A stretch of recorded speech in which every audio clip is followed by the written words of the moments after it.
Hello and welcome to my advanced Morgana guide. Today, I will be demonstrating how to properly carry your ADC as Morgana support by removing their responsibilities entirely. Morgana is traditionally played as a utility-based enchanter support. However, as an extremely talented and mechanically gifted League of Legends player, I instead adopt a more hands-on, damage-oriented leadership role within the lane. This ensures the most qualified player has access to the most gold. Me. The rune pages Riot Games recommend are unfortunately designed for Morgana players who lack confidence. Instead, I select Dark Harvest and full AP runes, allowing me to scale as a primary damage threat while still receiving the economic and emotional benefits of being a support. This is called Adaptive Carry Support Methodology. During the laning phase, it is extremely important to regulate your ADC's farming environment by weakening minions unpredictably and occasionally last-hitting them yourself. This forces your ADC to develop stronger last-hitting fundamentals under pressure. If you receive some of the gold yourself, this is not stealing. This is called resource security. Gold is much safer on Morgana. It is also important to laugh after damaging your opponent. Emotional damage stacks with Dark Harvest. The early laning phase can sometimes appear slow, which is why I initiate a surprise engage here by flashing forward aggressively. Although my Dark Binding does not connect, this maneuver forces the enemy to acknowledge my presence and respect my threat range. Here, I successfully land my Dark Binding and Tormented Shadow combo onto the enemy Nico under her tower. This is Morgana's primary damage combo and requires precision timing and mechanical discipline. Please try to pay attention. My Caitlyn follows up with her Q, but the important thing is I initiated the play. Here, the buff bear, eyes emoji, pulls up and eliminates my Caitlyn. In this situation, it is extremely important that I preserve my own life as I am the primary scaling win condition in this lane. Here, I place my Tormented Shadow onto the minion wave, making it significantly harder for my Caitlyn to last hit. This forces her to refine her farming technique under increasingly complex conditions. This is me trying to help my ADC develop some skill. She will thank me later. The muscle bear, eyes emoji, returns again, clearly unable to move on from me emotionally. He is repeatedly pathing towards my lane in an attempt to gain my attention. I know, I see you. Although I continue to play difficult to obtain, I walk directly towards him near dragon. I do get killed, but this maneuver draws critical attention towards my position and allows my team to secure the dragon shortly afterward. This is me doing a high-level objective bait engage, something I can't really get into because you probably wouldn't understand. My sacrifice accelerates our team's macro advantage. My Kiana is standing in a bush, carefully observing the natural environment instead of engaging, and I think she's taking so long, so recognizing her hesitation, I take initiative and I eliminate the smolder myself. I then immediately flash forward and eliminate the Nico behind us as well. This is independent playmaking. Sometimes the support also has to do the mid laner's job. Sometimes you must act when others cannot. Now feast your eyes on this. The overwhelming destructive power of full AP Morgana. The damage is astonishing. I'm waiting patiently in a bush until I reach level 6, and then I immediately mastery flash to assert dominance and land my Dark Binding. This intimidates the enemy into submission and reduces their will to resist.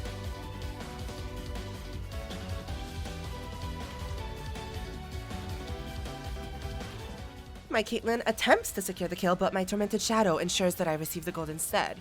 This is beneficial. If she cannot secure the kill herself, then it's safer for me to secure it for her. It's not kill stealing, it's kill securing. This also ensures that the gold is properly managed. I eliminate the smolder, and then I have to laugh. And here, I go on to push the wave, and I see the Nico trying me, but I'm not worried.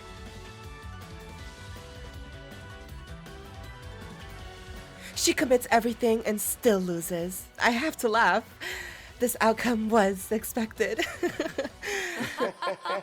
Support diff. Here, Smolder uses Cleanse at 1 health in an act of pure desperation. He is willing to expend his most valuable defensive resources just to briefly escape my presence. However, moments later, I eliminate his teammate anyway. His efforts were meaningless. Here, my bear chases me again while Caitlyn attempts to resist. She briefly forgets how her abilities function, completely missing her trap, remembering that it is her first day on Earth. However, through environmental assistance, the situation resolves itself, I guess? She contributes accidentally. This is still growth. A few moments later. Never mind.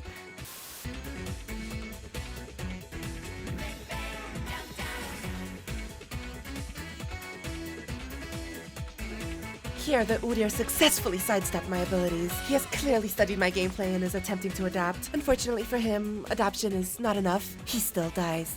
What can I say? I'm just the best. Here, I land my Dark Binding, but I intentionally miss my Tormented Shadow to introduce unpredictability. This prevents the enemy from understanding my full damage pattern. In these clips, the enemies successfully sidestep several of my abilities, and this is because they are being pushed to their absolute mechanical limits by my presence. I'm like basically forcing them to play at their highest possible level. Yeah. The Xerath attempts to ult my teammate, and as a support, obviously I cannot allow that. I immediately bind him and eliminate him with some assistance, I guess.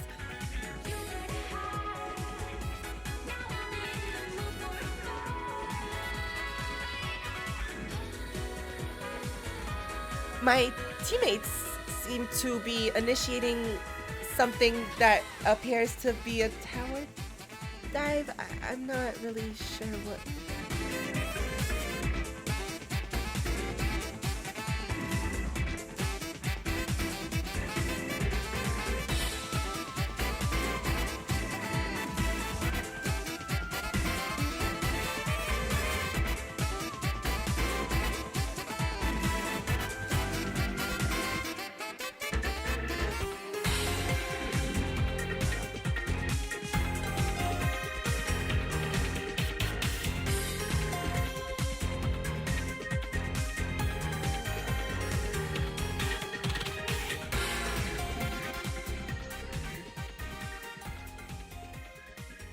My Elise has taken some notes from some of the gameplay that I've shown this game, and she smites the cannon from our mid laner, and then she proceeds to Mastery Flash. This demonstrates her strong confidence and excellent emotional decision making.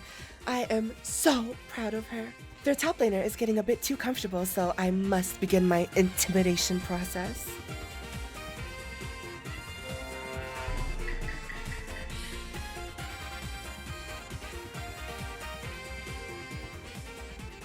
My intimidation tactics on the Saheen have worked. He is now deathly afraid of me. Watch as he cowers away. Unfortunately, the Caitlyn hasn't done any of my professional intimidation tactics, so the Saheen is not afraid of her as he is of me, and she dies because of it. And this is exactly why we build up intimidation on the enemies.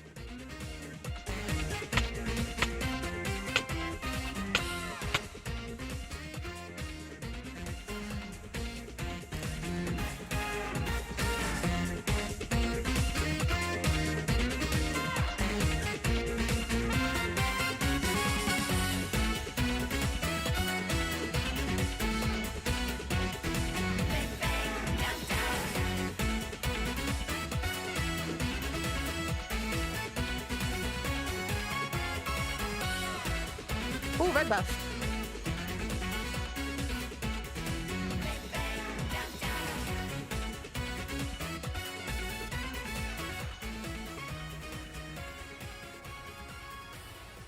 They try to take me down, but they will never catch me.